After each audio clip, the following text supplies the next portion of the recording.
Hey guys, what's up? This is Panzer Dragon, a challenger player in NA, and today I'm going to be going over the top 5 god tier solo queue top laners.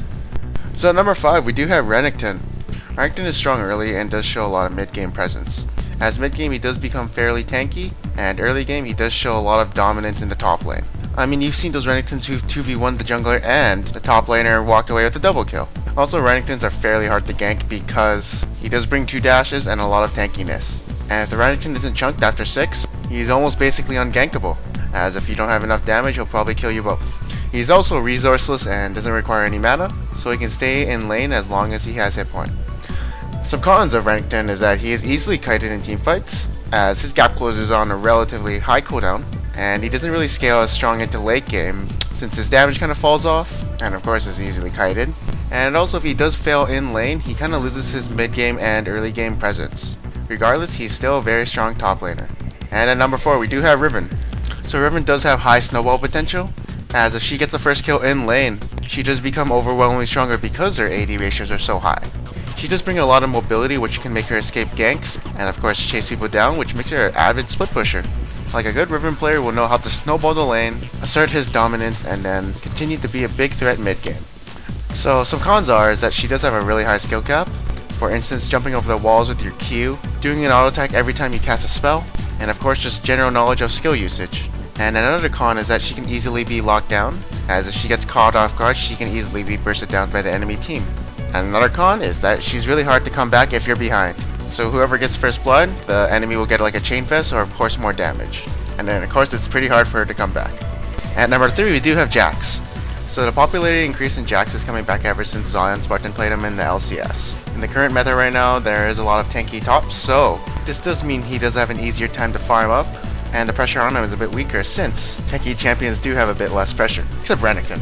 And once Jax does complete his Triforce, his power just increases massively.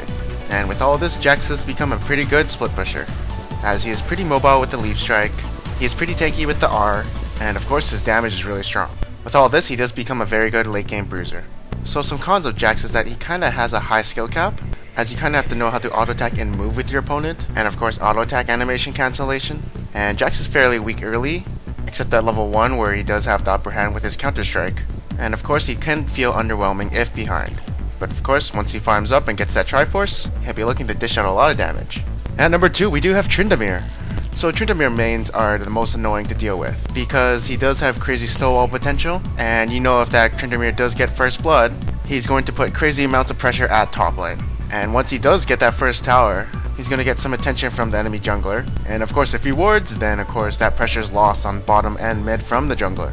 And of course he can dive the enemy really easily with his 6-second invulnerability. He also has crazy amounts of damage throughout the game because he does scale with critical strikes, and yes, he is basically a nuisance to deal with throughout the game.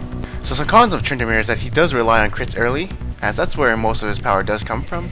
He is really bad in teamfights because he can be CC'd, slowed, locked down, anything to stop him. Unless he does come to a teamfight late where everyone has blown their CC, he can of course does have potential to clean up. And of course Tryndamere is easily kited, as his gap closer does rely on him getting some crits on the enemy. And despite being an auto attack champion, he is actually a really hard champion to play because every auto attack does count in lane, knowing when to all in and get a kill, and of course knowing when your next auto attack is going to crit. Overall, Tryndamere is a really strong champion. He can carry a game by himself, and the reason he's in played is because most people don't know how to play him. So number 1 we do have Ryze. Ryze is extremely dominant in top lane right now, because he can actually trade with most top laners right now. And of course he is ranged, so he does have dominance from level 1. And of course he does scale with mana and levels, as all his spells do deal magic damage, and mana items are pretty cheap to buy. Ryze can also build against his lane, so he can go Frozen Heart if the enemy is AD, and if he is ahead he can go Tier Rod of Ages, which is basically his core and of course does give him the most damage.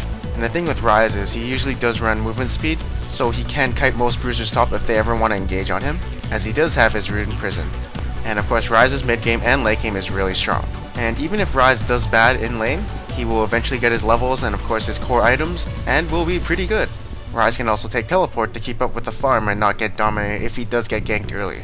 So some cons of Ryze is that he does not really have any escapes besides his W and R. He doesn't really have a dash to get away from enemy ganks, so if an enemy does get to him, he's basically a sitting duck without flash. And if the enemy jungler is smart, he will be camped, so that could mean a lot of pressure on you. And of course you probably won't get the blue buff, so once he runs out of mana, he does have to back. But of course he can just teleport in or shove the lane and walk back. Overall, Ryze is pretty dominant in the top lane 1v1. He usually can outtrade most of the top laners right now, and if left alone, he will probably win his lane and be a threat later. Hey, thank you for watching. I am Panzer Dragon, aka Luigi Dragon. Comment below for discussion, and check out my other tier list to see who I think are really strong in solo queue right now. And I will see you guys next time.